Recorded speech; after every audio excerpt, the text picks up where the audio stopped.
So hi everybody. First, this is me. Here's my face. I'm gonna switch to my screen share here in a second, but this is what I look like. I'm going to apologize in advance. I'm a little bit under the weather tonight, so if I seem a little glassy-eyed, that's why. But we're gonna power through this and do some cool stuff anyway. So up here on the Elko district of the BLM. We manage 7.2 million acres of public land spread across 12.6 million acres. The Cortez mining district, the historic Cortez mining district, half of it falls within my district. So I have the great fortune to get to manage these resources for the American people. And it has very much become one of my favorite spots on the entire district. So when I was talking with Samantha about doing a presentation, it seemed like the obvious choice. So let's dig in. So the story of the Cortez mining district really begins in spring of 1863 with a group of 9 prospectors that headed north out of Austin, Nevada. So this is Nevada, and one thing that I would mention to you is you'll all recall that in 1863, Nevada was not yet a state. So this map is from 1866 and gives you a pretty good idea of all of the blank and unknown spots that were on the map at that point in time. This is a little bit zoomed in. So Austin is right down here where my cursor is. So here's a little blow up of that. So our 9 prospectors head out in spring of 1863 and head north, and Cortez winds up being somewhere right up in here, basically. And the surge of prospectors heading to California at this time is still really in full swing, but a lot of these prospectors had gone to California, found it overcrowded and unworkable, unable to sort of stake their claim to things, and wound up moving back east to some of these districts that were really going great guns. So this group of prospectors comes out of the Reese River district that was, you can see this is Reese River district right here, that's going on down near Austin. And this group is a bit different than your average group of salty sourdough prospectors. These guys, and it was all guys, were backed by investors from Virginia City and California. They were all experienced prospectors. They were led by a man named Andrew Veach, who's a well-regarded and experienced mining engineer and chemist at the time, who had his own assay office in Austin. So when these guys set out, they set out to win and to find something. So this story of this mining district is definitely not about one man, as no story about any mining district could be. But this guy right here, Simeon Wenbun, he makes a pretty significant difference in the history of this mining district. And so I just want to introduce him. He's one of the original 9 prospectors that heads north from Austin in 1863.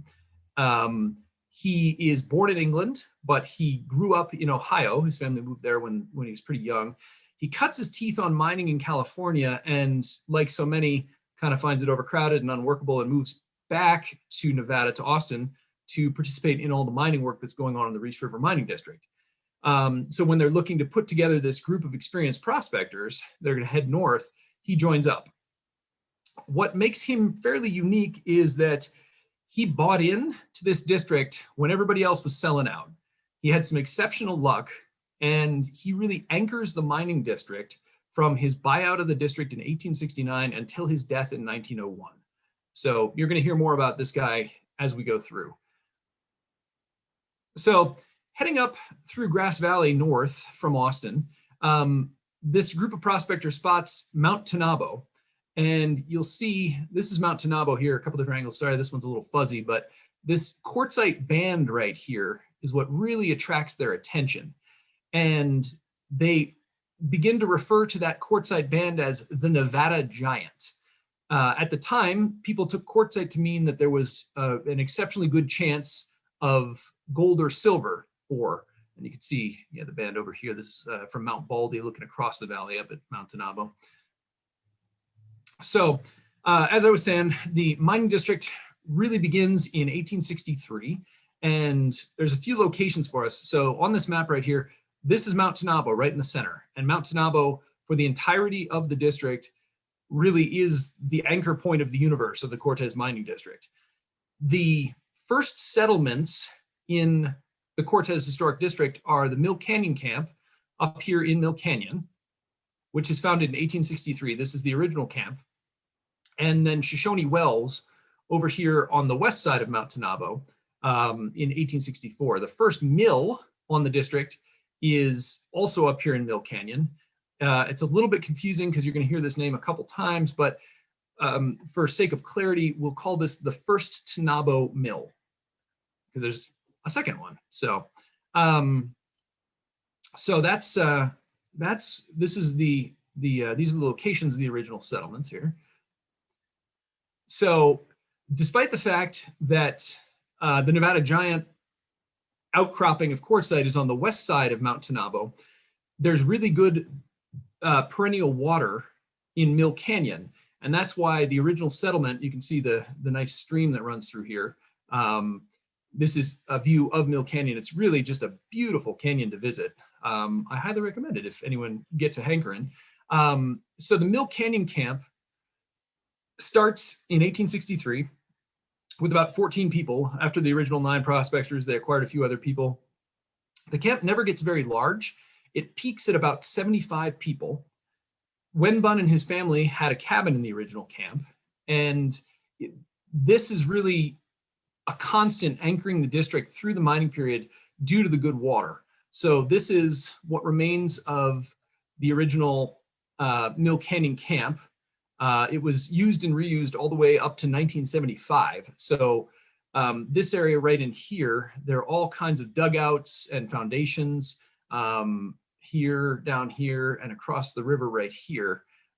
This is a historic view of the camp, which just kind of catches the edge of it, looking down the canyon towards it. And then down here on the lower right, this is actually a water permit map from the 1930s that show some of the names that were associated in the slightly later period with the camp. So, oh yeah, and here's a view looking down from that building that you could see in that last picture that's still present, and looking towards this area would have been the boarding house. I believe there's some foundations in here of the old boarding house, and that's looking out towards the valley, looking north out towards the valley. So that second settlement that I talked about that's over on the west side of Mount Tanabo is called Shoshone Wells.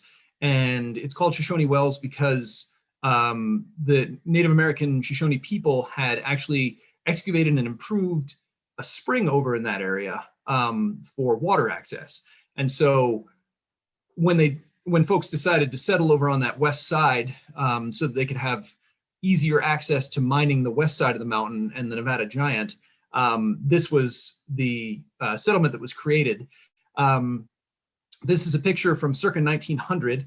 This house right here and that there, I think there's a couple barns up here. This is the Wenbun family property.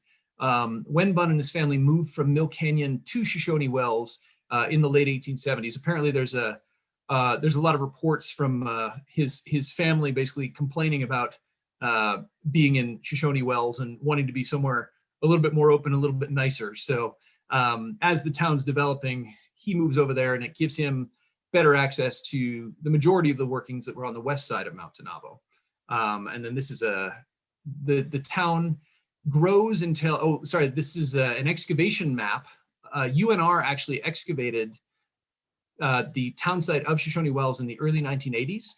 Pretty fascinating study that they did, looking at landscape resources and ethnicities and things. And this is their sketch map. These houses up in here are the ones that we're looking at right here in the foreground. The town really grows until 1886, when the population of Shoshone Wells shifts over to the new town of Cortez, which has been established with the new mill over there on the west side of Mount Tanabo. And because of that, the town is largely abandoned by 1910. This is a picture actually of the old Wenbun family home in 1921. So it was still there, but not occupied any longer. The Wenbun family actually relocated to San Francisco in 1888. So kind of as the town of Shoshone Wells was waning and everyone was moving to Cortez, they just said, let's get a place in San Francisco. So, okay, so this is the location. The Cortez mining district is really unique because it really showcases, because of Wenbun invested in all of the latest mining techniques because he really wanted to have this be a successful district. And so this is the first of actually 5 mills that were established in the Mill Canyon, or in the Cortez mining district. This one is the least visible, but it's just down canyon from the town of, or the Mill Canyon camp. You can kind of see, you really can only see it a little bit here along the cut bank, along the stream. But there's some drive wheels, cast iron equipment, stone wall. This is the historic road. There's some structural timbers and concentrations here. This mill was water powered. So this was hydro powered. Again, the reason that people really gravitated towards Mill Canyon. So the mill starts as an 8-stamp mill. This is a diagram of a stamp mill, and this is just so you get the idea of how a stamp mill works. This little GIF here. The stamps in the stamp mill would have been significantly larger than this, so they could crush bigger ore, but this gives you a kind of a basic idea. So the mill starts as a stamp mill using the Washoe process of pan amalgamation. So pan amalgamation is this process right here. And this is the Gould and Curry mill over in California using the patio process or pan amalgamation process. It was pioneered for the metals over on the Comstock, but Cortez's ore was very different. It's very sulfide rich. And so it didn't react well to the Washoe process, resulting in greater losses of silver. So in 1865, the mills converted from the Washoe process to the Reese River process. And the way that they do that is through these reverberatory furnaces.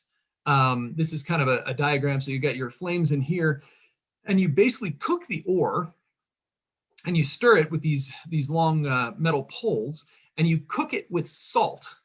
And the salt helps to chlorinate the ore such that after you do this, you can put it into the pan amalgamation process. And this is one of the stirring pans. And they found that they were getting better returns by moving from the Reese River, or the Washoe process, to the Reese River process. So in 1867, an additional 8 stamps were added to the mills, and the mill is now a 16-stamp mill. And again, our guy, Simeon Wenbun, swoops in at this point because all of the other investors, including the father of the newspaper king, Randolph Hearst, his father was actually one of the investors in this, and he and everybody else basically decide that they're not getting the kinds of returns they want to see from this district. So they all basically decide it's not worth it and they're going to sell out. Well, Wenbun does the opposite, and he leans into it, and he purchases this mill for the bankruptcy price of either $6,000 or $8,000. It's a little bit unclear.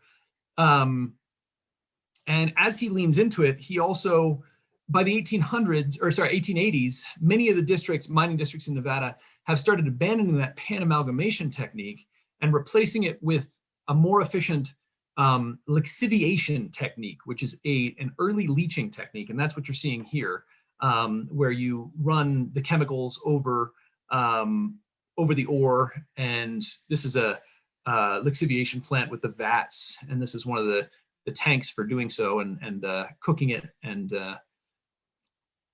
I'm not going to go too deep into the chemical part of it because that's not my forte. But okay, so I want to zoom out for just a second and talk about landscapes. So again, we've got Mount Tanabo right here. You see, this is our Mill Canyon camp, And this is the first Tanabo Mill right here, and Shoshone Wells over here. So I'd like everybody to think for a minute about, in terms of context, all of the stuff that you need to actually do the milling. Well, transportation from far away is very hard at this point in time. So Wenbun, again, really leans into the district and worked very hard to try and source all of the things that he could locally so that they didn't have to try and buy the expensive things coming from further out. So, for example, we talked about in that Reese River process, they needed salt for chlorinating the ore. Well, Lake Gilbert down here in Grass Valley, there were they were actually, Wenbun and the company were actually paying Native Americans to go down here and collect salt at the Lake Gilbert Playa and bring it up to the mill, the first Tanabo Mill, for the process. In addition, they needed sulfur. And down here by Hot Spring Point, there's a pretty good natural source of sulfur. So again, they were paying people to go down there and collect that and bring it all the way up here to the mill. You can kind of see this orange band in here. Sorry, it's a little hidden by the black hatching, but this orange band, another thing that they needed for the milling process was lime. Well, you'll recall that that western side of Mount Tanabo is where the Nevada Giant is. Well, beneath the quartzite band, there's a big band of limestone. And so they actually built a large number of lime kilns here that they were able to use to create the lime that they could bring to the mill. And then this big hatched black area is roughly the area from which they were acquiring charcoal. And charcoal is necessary for pretty much everything that's going on with the mill, because all the furnaces require charcoal where water power is not sufficient for the needs. Boilers and steam engines also require charcoal to run, plus the ovens for cooking and chlorinating the ore. So these two pictures over here are a couple of the lime kilns that are on the Cortez district for taking limestone, cooking it down to make it into lime to be useful to the process. And these are some pictures. So this isn't from Cortez, but this just gives you an idea of how charcoal was made back in the day. Basically, you'd get yourself a nice flat spot, or you'd make yourself kind of a bench somewhere on the side of a hill, and you'd move all of the wood to that spot. And this is actually a Cortez mule train. You can see all the wood on the backs of these animals in 1890. So basically, you'd gather all the wood from all over the place, bring it to your charcoal making platform, and then you'd cook it down. This is interesting. This is one of a few, this lower right-hand picture here shows actually a pile of wood that was stacked there from historic mining that they apparently just forgot about or never got around to using it for making it into charcoal. And then this is one of the excavations by Summit Enviro Solutions that shows one of the charcoal platforms and a number of the unburned logs at the bottom of the charcoal making platform. So this is a big enterprise. In fact, it's said that during the height of operations in the Cortez district, they were actually running the charcoal platforms 24/7 to try and make enough charcoal to keep up with the demands of the ovens and the boilers and everything. So in terms of context and in terms of thinking about, it's not just about the mineral extraction, it's about all of the other industries that had to support the mineral extraction in Cortez. So in 1885, the mill, the first Tanabo Mill, is supplanted by the Tanabo Mill, the second of those, which is over on the west side of the mountain and closer to the richer workings that were occurring at that time. Oh, another thing of note is, because the original mill, the first Tanabo Mill, was in Mill Canyon, mule teams actually had to traverse over the 9,000-foot mountain to get the ore from the one place to the other, or they had to go around through Cortez Canyon, which adds about 5 miles to the travel and is about another day's worth of travel. So moving ore around was one of the main reasons that they established the new Tanabo Mill over on the west side of the mountains. So in addition to thinking about, we're looking at the local inputs and Wenbun's investment locally in the landscape to source all of his materials for mineral processing and for keeping the industry going. Well, you have to also think about it on a larger scale, because in addition to the input of minerals and chemicals and fuel at the Cortez mining district, the district also required a whole lot of specialized tools, forged metal parts, equipment, and of course, people. In the earliest iterations of the mining district, the vast majority of these things are coming from Austin, which is right down here at the junction of the red and the blue lines.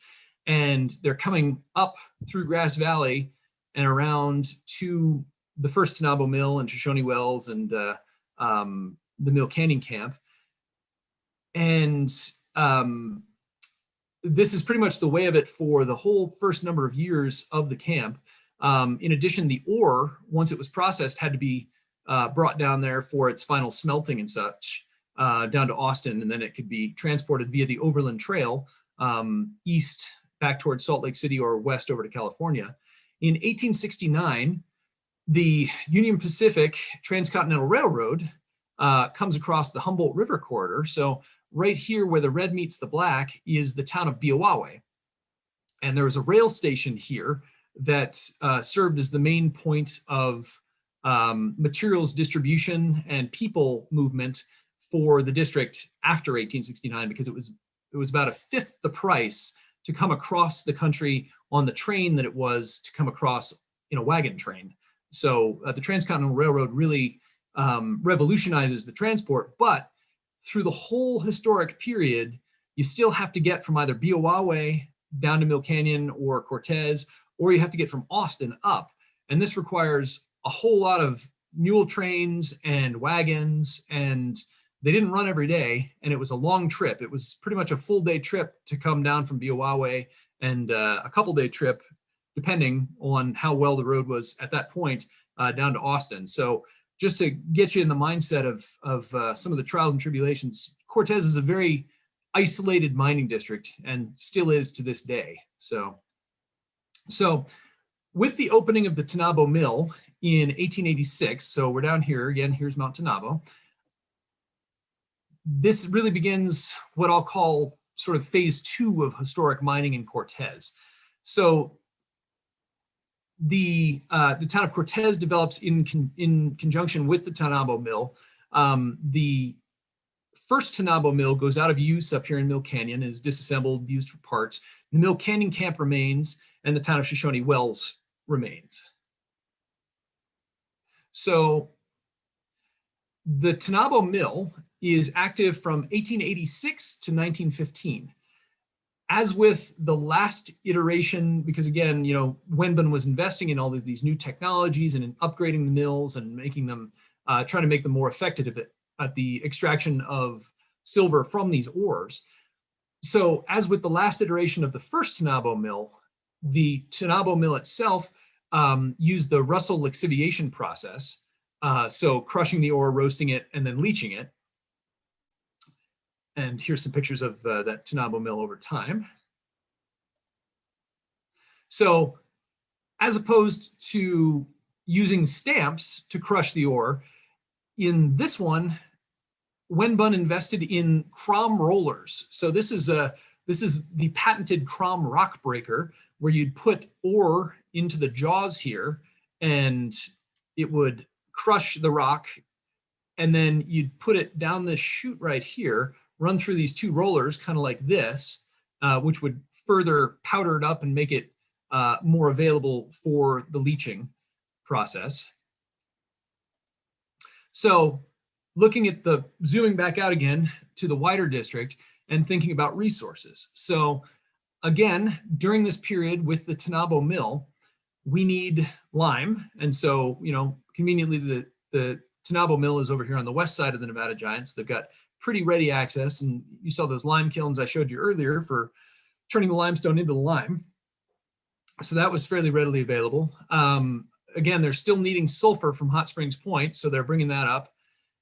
They also, Wenbun really wanted to invest in this mill and make it the most state-of-the-art, just the fanciest, best mill he could. So he decided to build this mill largely out of brick. In order to do that, he needed a source of brick. So Another side industry develops kind of over here on the east side of the Toyabe Range, where folks are creating brick and then shipping that over here to the Tanabo Mill for construction of that mill, a little bit for use in Cortez, but not as much. And then the other big thing that happens is in 1884, so 2 years prior to the actual foundation of the mill and the town, Wenbun patents this spring up here, it's called Wenbun Spring, and creates a water system that moves water all the way from here to both the mill and the town. And a little bit later, he adds a couple other boreholes and a pump house so that they can move more water. But this was essential because there was no water, as opposed to Shoshone Wells and Mill Canyon, there was no water, and still is no water, in Cortez. So these are the remains of the pump house that you saw in that last picture, the location in the last picture, around 1929. So around the time it's sort of falling into disservice. This is another excavation carried out by Summit Enviro Solutions on the old pump house and the old water system. And then I showed you that in the map image, I had showed you kind of where the brick was coming from. Well, the brick wasn't fired in kilns. There's a subtle difference between what are called kilns and clamps. Well, brick on the Cortez district was created in a brick clamp. This is not one at Cortez. This is a modern example. But you can see basically what they do is they stack the brick in such a way that there are these tunnels that they can put fuel into to heat and to cook the brick. And then they stack it in such a way that the airflow up through the rest of these bricks cooks all of the bricks. The interesting thing is these two down here are from the excavations of a couple of the brick clamps just outside of the Cortez district. And if you notice this lighter color right here on these bricks, here's a line, here's a line, here's a line here, there's another line here. These align with these tunnels in the brick clamp. So that's one of the ways that we can tell it was a brick clamp. But all of the brick that was created for the Cortez mining district was created locally because, again, Wenbun was very much invested in, not trying to ship this stuff by railroad and wagon train and all that. So the Tanabo Mill burns in 1915, and it's not rebuilt after that. But prior to 1915, Wenbun actually made yet another very smart and very lucky financial choice. He sold a whole bunch of shares of the mining district to a British firm. And so he actually became the majority stockholder in this British firm for the district. And he still had rights over, conducting what was going on in the district and things. But it was actually being run by this British firm. Well, that's in 1888. By 1892, this mill was basically completely shut down due to a massive drop in silver prices. There was a whole political issue with the United States in terms of they basically vilified silver producers for a number of reasons. But the mine gets pretty much completely shut down, and the British firm to whom Wenbun had sold a lot of the rights to the district decides, well, they're getting out of here again. So again, in 1896, Wenbun does the opposite of what everyone else does, and he leans into the district, and he buys the British firm back out of the district so that he is again the sole majority stockholder of the entire Cortez district. After he does that, silver prices begin to pick up a little bit. And so in 1908, the Tanabo Mill is retrofitted with cyanide leaching tanks. And that's what this historic photo here from, I believe this was one of the 1950s photos. This is one of the historic cyanide tanks. These are the remains of the Tanabo Mill should you go to visit today. This is what it looks like now. Yep. There's a question about, and I had the same question, so I wanted to ask about, are all these supplemental industries, were they ones that he owned, or did he have other people come in and build each of the individual industries? It's It's a little bit of a mix, but largely they were more independently contracted. He did build that water system for Cortez and for the Tanabo Mill, but a lot of the brick clamps and the charcoal making is actually pretty interesting. It's a lot of the charcoal making was done by the Carbonari, the Italian charcoal makers, who were very experienced colliers, is what they call them. And so it's not a great answer for you, but it's sort of a mix. The water system was him. Most of the rest of the stuff was contracted out. So yeah, so again, they convert the mill to cyanide leaching in 1908. But the mill burns in 1915, and again, there's a crash in silver prices. Again, geopolitical reasons, etc. And so the mill is not rebuilt after the 1915 crash. Well, stepping back just a second, in conjunction with the creation of the Tanabo Mill, the town of Cortez comes into existence. This is the Tanabo Mill over here on the left, with the north part of the town of Cortez in the background. Here's the boarding house long after it was abandoned in '56, and the Cortez schoolhouse with students and parents in 1928-29. Cortez really was never much more than a glorified mill camp, or a glorified mining camp. But it gave people the opportunity to move into a location that was close to the mine workings and close to the mill. It did have a working water system because Wenbun had been very forward thinking when he put that in 2 years prior to, or started it 2 years prior to the creation of the mill and the town. The max population of the town was about 200 at its highest point. One of the interesting aspects, and you don't see it in this picture here in the upper left-hand corner, these are some of the Cortez miners in 1889. But the interesting thing about Cortez in this district is that there's a far greater diversity of miners in Cortez than there were in the Mill Canyon Camp or in Shoshone Wells, because Cortez attracted more miners with their families. In fact, in this picture, you can see this guy up here's got a couple little kids with him. You can see these kids down over here. And then, of course, we get the schoolhouse with all these kids down here. As an interesting side note, you don't see them in this picture because, at the time, it was not a thing that was done. But in the late 1870s, early 1880s, the Cornish miners, who were some of the original miners to come and work this district, started getting quote unquote unruly.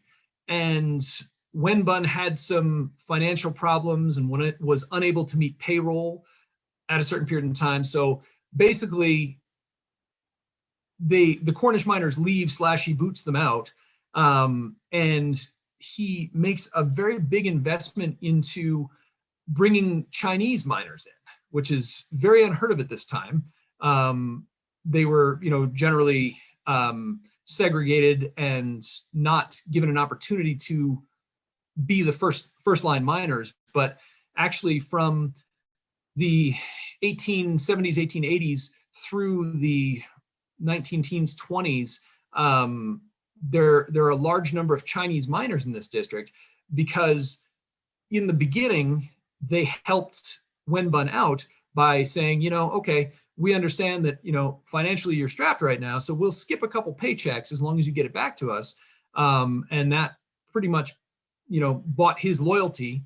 So there was always, until the early 1900s, there were a very large number of Chinese miners in this district, which made that abnormal to a lot of the historic mining districts at this time, which is pretty fascinating and is cool in terms of the archaeology as well. So, but again, the town of Cortez is a company town. So it's got a large boarding house. You can see it in this lower left-hand picture, which is this same spot up here in 1900.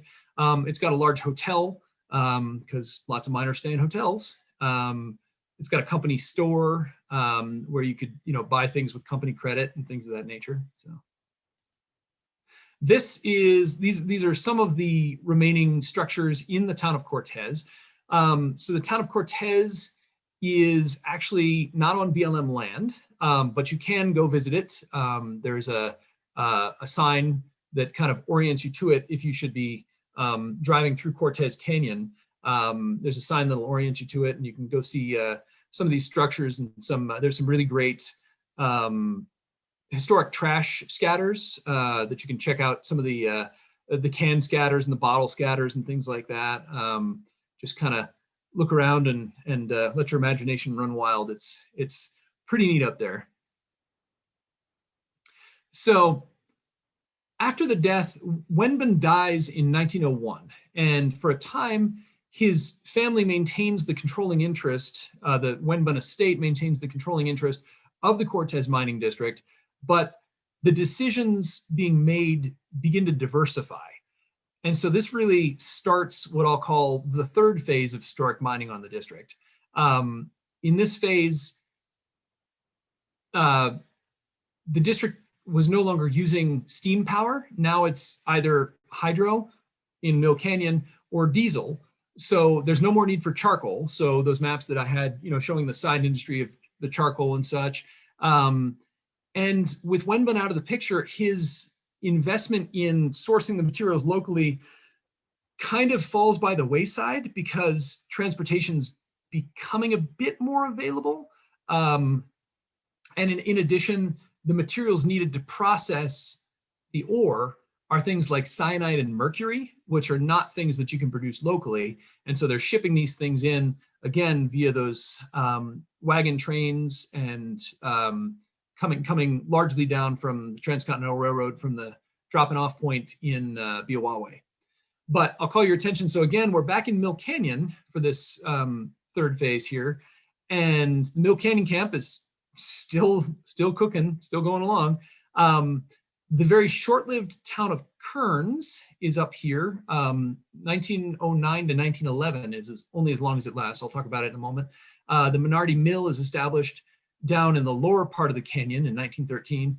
And of course, we still have the Tanabo Mill in Cortez over here on the west side of Mount Tanabo.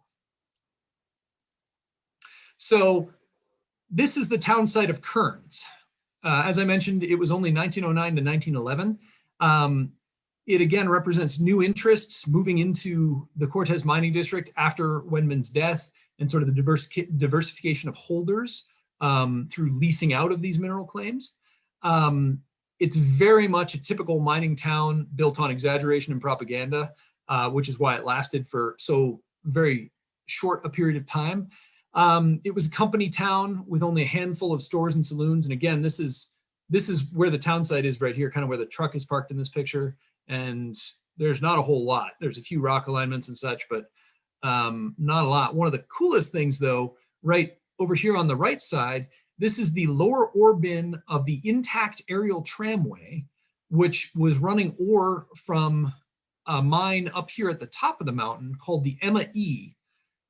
And this is the lower receiving station. So they'd move it down. And so that the folks that were living here in Kearns could move the material down via the aerial tramway and then transport it down the canyon to the mill. Well, the second mill to be established in Mill Canyon is called the Cortez Mining and Reduction Company Mill, otherwise known as Menardi's Mill. And it exists from 1913 to 1915. It's the second mill. Again, this is a very progressive district. So they invest in new technology here, which is gravity concentration and then cyanide leaching, which are better for the purposes of separating lead and silver materials from zinc materials. And then they ship all of their concentrates to Biawawe to move to a smelter. If you go into the canyon today, this is the road down there that you drive in on. This red circle right here is the Menardi, is the Menardi Mill. And it's not to be confused with this mill right here. This is the Roberts Mill, which we'll talk about in just a moment. But this foundation right here and in this picture is the Menardi Mill. And again, this is kind of the process of, this is a different mill actually in Alaska, but it shows you the crushing and then the movement down through the gravity concentration tanks and then the movement of the ore down below that. Ignore the ammonia leaching, they didn't have that, but they did have cyanide leaching.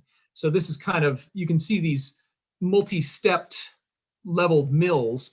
You kind of get the idea with these stepped levels of how they were moving the ore from top to bottom and moving it down. So this is, again, Minardi's mill. It is originally, it uses a gas engine. It's later converted to water power.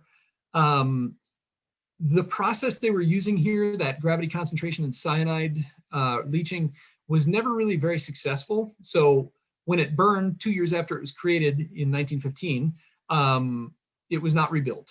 And so the foundations are still here adjacent to the Roberts Mill. Okay, so in 1918, a large portion of the Wenban Empire was acquired, a lot of the shares were acquired by the Consolidated Cortez Company. And this really begins phase 4, what I'll call phase 4 of historic mining in Cortez. The diversification of leases led to a re-entry into Mill Canyon for more mining and the final mill that would be located there. You'll see on this map here, we still have Cortez, but instead of the Tanabo Mill, which was located right here, now we have the Consolidated Cortez. And we still have the Mill Canyon Camp, and the Roberts Mill is established right down there next to where the Minardi Mill is. Okay, here's the Consolidated Cortez Mill. Sorry, drinking. This is established in 1923 and largely runs to 1937. These are some pictures of the mill in operation in the 1920s. This is the mill from kind of looking at it straight on, and this is probably a better view, so you can see the different levels of the mill here. This was the powerhouse to the mill. These are the remains that are presently on site if you should go to visit. And again, this is another one you can visit if you went out to the Cortez district. So again, in terms of checking out new technologies and trying to make them work and make this district better, if you look at this little video down here in the lower left, they used a gyratory crusher. So no longer a stamp mill, no longer a rolling mill, but you see that little GIF down there is kind of showing you how a gyratory crusher works. And that is what they employed at the Consolidated Cortez. And the mill was converted from the originally it was using cyanide leaching as the other mills had used. They decided that they would try a new technique here, and they implemented oil flotation. And this is one of the oil flotation cells, or an example of an oil flotation cell.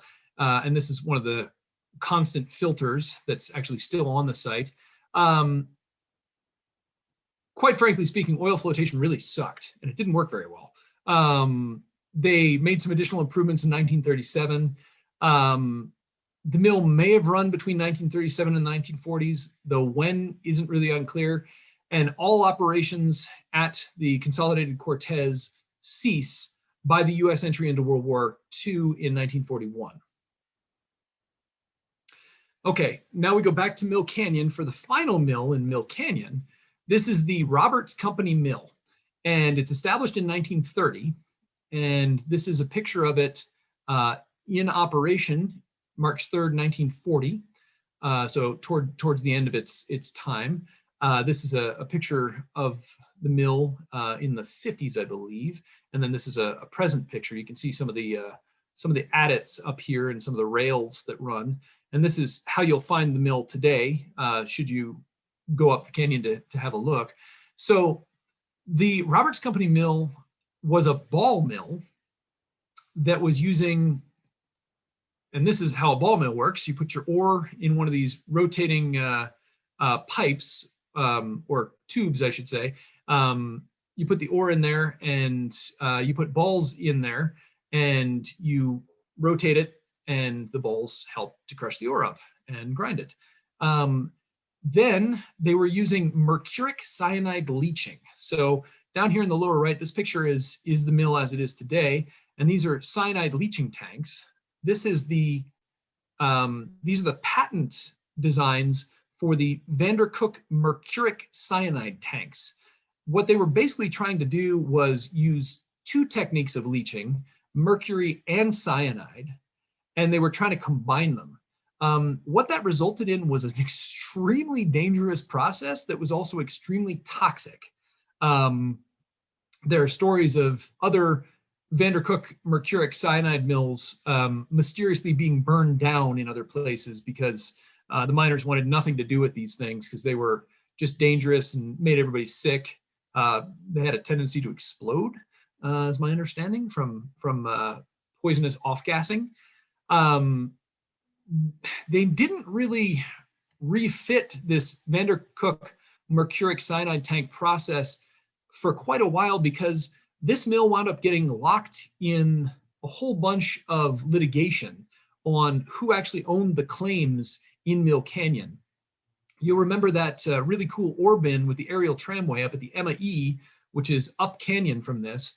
Well, that was where a lot of the ore for this mill was intended to come from, but there were overlapping claims on who owned it. So for a whole bunch of years, this mill was idle because they couldn't take any of the ore from there because it was mired in litigation. The mill may have experienced a very short renaissance as a cyanide flotation mill in 1944, but effectively operation there has ceased by that time. The United States government actually made non-strategic metal mining, they outlawed non-strategic metal mining during World War II by this point. So that's why pretty much the whole district goes idle by this point. Oh, come on, there we go. Oh, yeah, sorry. So kind of in summary, the Cortez mining district produced, over the course of its existence, produced $12,500,000 worth of silver during its historic operations period from 1863 until World War II. Largely, most of that comes from the Nevada Giant side of Mount Tanabo. But this is these are some pictures from my colleague Nicole Burton, who does a bunch of the hazard closures up there, and kind of this upper left-hand picture is pretty neat. It's still got there's a stope up there with a workbench and an old forge, and got some pretty cool adits and shafts and declines and stopes that are still present up there. So it's really just a neat place to check things out. Again, don't go into these features. They are deadly. Stay out, stay alive. But having the ability to take a look at them from the outside is still pretty cool. So $12,500,000 worth of silver from 1863 to World War II. Cortez's longevity as a district really allowed it to experiment with all of the precious metal mining technologies that emerged at this time. So again, you'll remember the first Tanabo Mill, we had pan amalgamation, then it was lixiviation, then we move on to the Cortez Mill, to cyanide, and finally to flotation at the Consolidated Cortez. So this district is really cool because all of Nevada's mining techniques that were used during this period are represented in the ruins of this district. All of the different ore crushers, all those different things. It's just a fascinating district, and a good bit of that is due to Wenbun and his investment and his controlling interest in the district until, well, in his estate until after his death in 1901. But it's really, yeah, it's pretty fantastic. It's fascinating. It's Mill Canyon is one of my favorite spots on the Elko district. It's just beautiful. Frankly, any place with nice running water is always delightful. As just a point of interest, anybody who knows the current Cortez gold mining, in the 1960s, after World War II, a little while after World War II, when things start to heat back up in the Cortez district, Cortez was actually one of the first places in Nevada to experiment with heap leaching, which is the dominant technology for gold extraction in our area to this day. So I'd like to provide my thanks to a whole bunch of people. I will absolutely 100% admit that I shamelessly stole photos from all kinds of people. And these were some of the people that kindly gave me access to their photos, or I was able to find links online. In particular, Rob McQueen of Summit Enviro Solutions, and Eric Obermeyer, who authored a book that I'll show you in just a second. Summit Enviro Solutions was the company that largely carried out a lot of these excavations. Sean Ritchie, his master's thesis was very useful. Nicole Burton, my colleague, Warren Willis for some of the pictures of Cortez, and then UNR Special Collections, the Nevada Historical Society, Northeastern Nevada Museum, and then Estelle Shanks, who before her death was kind enough to pass on a lot of her historic photos and allow Summit Enviro Solutions and then the museums to catalog them and keep them. That's where we get a really good idea of the lifeways in this place, was thanks to her. But so again, yeah, thank you to all these people. And then I'm going to show you anybody who's interested in this mining district and kind of what I've been saying. I don't know if that's mirrored and if you're seeing it as mirrored or not. But this book right here is a fantastic read. Rayette, am I mirrored, or is this actually? You're good. We can see it just fine. Oh, good. So yeah, historic archaeology in the Cortez mining district under the Nevada Giant, and it's by Rob McQueen and Eric Obermeyer, and it's based on a lot of the excavation work that was done. I believe 2013 was the year Summit Enviro Solutions started for the Cortez Hills mining project, but a lot of the photos here of excavations were from them, and truly a fascinating read. And unfortunately, in our short time together, I wasn't able to go very much into artifacts and ethnicity and the people. But this book it's not a super thick book, but this book will take you through that and really give you a more in-depth view of this, what I consider to be one of the most fascinating mining districts that I know of. So thank you, everybody.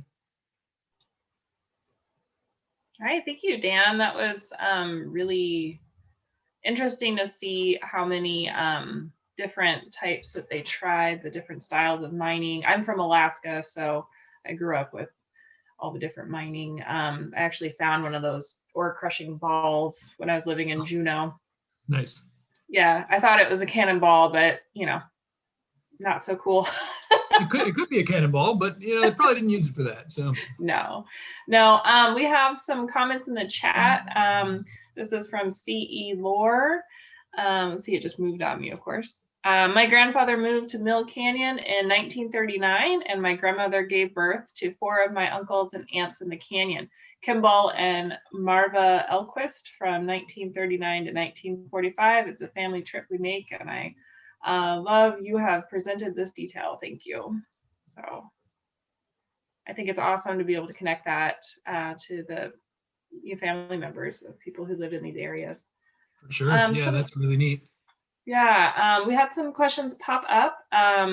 When we were looking at what was remaining of Cortez, like the town, the question popped up, is the Windbun house still there? They couldn't tell from the photo. It's not. No, the town of Shoshone Wells is no longer extant, unfortunately. Okay. And then we got another one coming in. How much of this district is at risk with the current expanding Cortez gold mining operation that's pretty much right on top of it? That's an excellent question. Largely in Mill Canyon, the area around Mill Canyon, it's only been exploratory work. So most of the pads and things that they're putting in there aren't threatening any of the historic remains. The work that is going on in the Cortez Hills pit has the potential to expand, but NGM has fairly much committed to preserving the mills that are there and the remains of the Cortez town site intact. So thankfully, not too much of a threat. I mean, there's mining all around this stuff, but fortunately they haven't really threatened it in terms of actually just bulldozing the historic areas. Fantastic. So a question follow-up about the artifacts. So they're asking, if there's any specific Chinese artifacts. Absolutely. There's so again, I mentioned the presence of the Chinese in the district based on Wenbun's investment, or their investment in Wenbun, and vice versa. They're throughout in the towns of Shoshone Wells and in Cortez. Excuse me. We see a lot of fairly typical Chinese artifacts around certain dwellings. In fact, I'm going to throw my screen share back up again for just a moment, because this last picture.